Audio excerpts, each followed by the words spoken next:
Okay, well, today we managed to find a way to get back into football, as we love to do a little bit. And it was about a story I saw on Bleacher Report and a few guys talking about it, looking at Zach Miller's contract. Zach Miller, who best game of the year he had was the last game of the year. Finally did what he thought he could do. But $3 million signing bonus, salary this year about $7 million, is worth about $10 million. And I think Eric Williams told us, and you can listen to the podcast on the page, he's an $11 million player for them in terms of the cap-wise, yeah. And this is at a time where I think the Seahawks are thinking about making some additions there at tight end. And so as one of the things we were talking about on the show today was not so much that they're going to let him go. I don't think either one of us thinks that that's going to be the case at all. But whether or not they restructure him, and maybe with the idea of we're going to bring in and pay another tight end.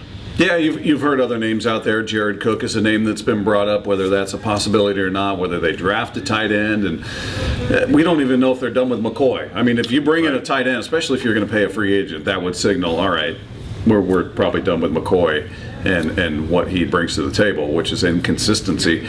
Zach Miller's a guy that seems like he's kind of ripe for a restructure. If you do go high price. The Seahawks are in a good position because they've got room under the cap where if they're going to go mid-level, say, and I bring up Jason Jones as a great example of a guy on defense who didn't cost a ton. Say they do that on the offense. They don't have to restructure anybody's deal. We brought up Sidney Rice as a guy they could do that with. Zach Miller's a guy they could do that with.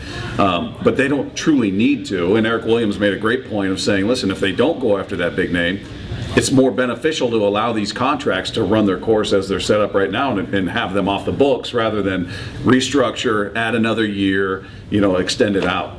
And I think, look, I love the idea of adding a tight end. I mean, kind of getting to that point of it. I think it's a real place for them to look at. I think the Seahawks have kind of talked about a little bit.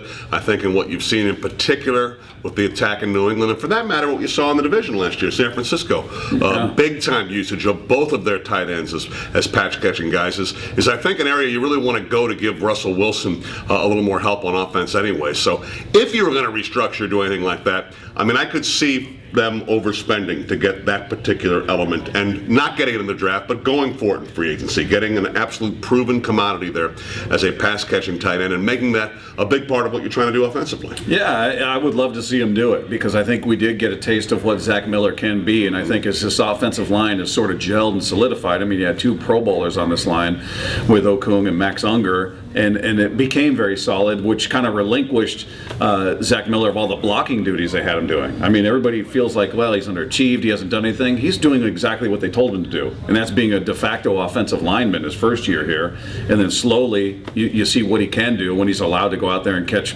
passes, and he can be very damaging. So it would be nice to see that role expanded and then couple him with somebody else you feel confident in that can be a consistent pass catcher, which McCoy hasn't proven yet.